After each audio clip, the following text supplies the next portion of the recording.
What's up, everyone? Welcome to the Power Play with CJ. Today we're going to focus in on the Florida Panthers projected lines and season preview for next year. Obviously, winning the division, making the playoffs for the first time in almost actually a dozen years, and pushing the eventual Eastern Conference champion Devils to 7 games, going overtime in both 6 and 7, and being a heartbreaking loss. Both heartbreaking losses, I might add. But they're gonna be back next year. The division's a hell of a lot tougher. It won't be they kind of backed with last year with the division title, but it won't be as easy this year. And they got a pretty good squad. So let's start with the forward lines. First line stays intact. Fleischman on the left, Weiss down the middle, Versteeg on the right. For Beauty getting a nice extension. I suspect they'll lock Weiss up sooner rather than later too. He's a UFA next July 1st. Then the second line. Gotch at center, Peter Mueller on the right, and we're going to put that high-scoring rookie Jonathan Huberdeau on the left. Now, he's naturally a center, but I want to start him off on the wing. If you saw my episode yesterday, talking about Michael Granlund, with Minnesota starting him out on the wing to give him less defensive responsibilities, less pressures, and allowing him to play his game. Gotch is a veteran center who can play well defensively, win faceoffs, and do all that, and that takes a lot of the onus off Huberdeau and allows him to play his game. And I honestly think he's going to end the year as Florida's first-line center. He's that good of a player.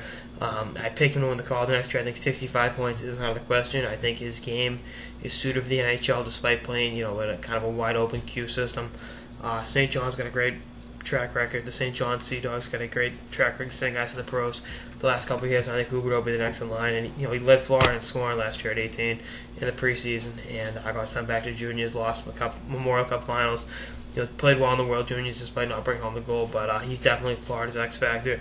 And if they want to win the division again next year, they're going to need him to come up big, and he's that kind of player.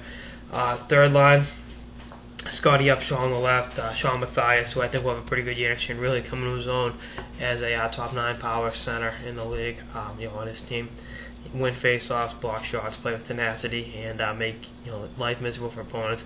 And then Sean Bergenheim on the right gives you some speed.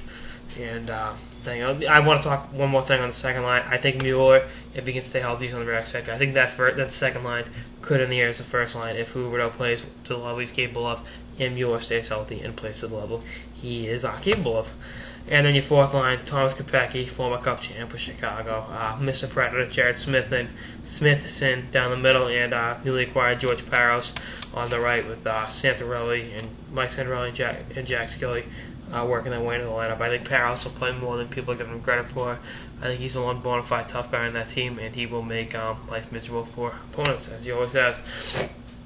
Then on defense, huge void to fill, losing Jason Garrison free agency after a career year last year. It doesn't always work out that way. Guys have career years, don't walk away. But the defense is still pretty good. Have Brian Campbell with Eric Gabranson, the kid 19 last year, kind of struggled. But I think he's going to break out in year 2.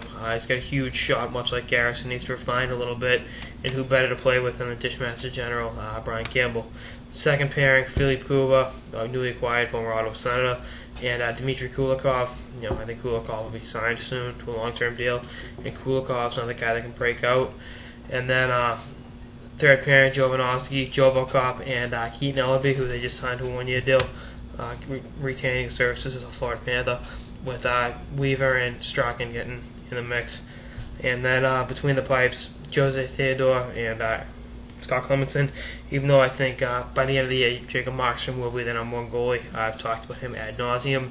He is the best goaltender now presently in the NHL, and I think his upside is probably on par with Jonathan Bernier's in terms of goalies that are not starting, that should be starting on teams. And I'm not saying Bernier should start over quick in LA, because I know some idiot will get that. No. Bernier should be starting goalie somewhere in the league, just not over John Quick. So don't take my quote out of context. But I think they got a good shot to make the playoffs next year. Like I said, the division's so much better. You got Washington making improvements, Tampa making improvements, Carolina improving exponentially, and Winnipeg being a year older and a year wiser in their development of their young players.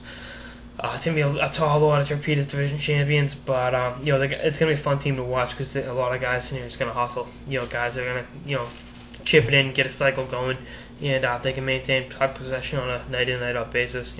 Have the puck more than the opponent does. That'll take away scoring chances, lead to scoring chances of their own, and from there, anything can happen. But like I said, it won't be as easy to win the division. And they got a tall order, but they got a bright future. They got some really good young players not in the NHL, like Quentin Howden, Nick Bukestad, who are going to be great players for years to come in South Florida. That's all I got for this episode of the Power Play with CJ on the Florida Panthers season preview. Stay tuned for more episodes throughout the offseason and beyond. Later, guys.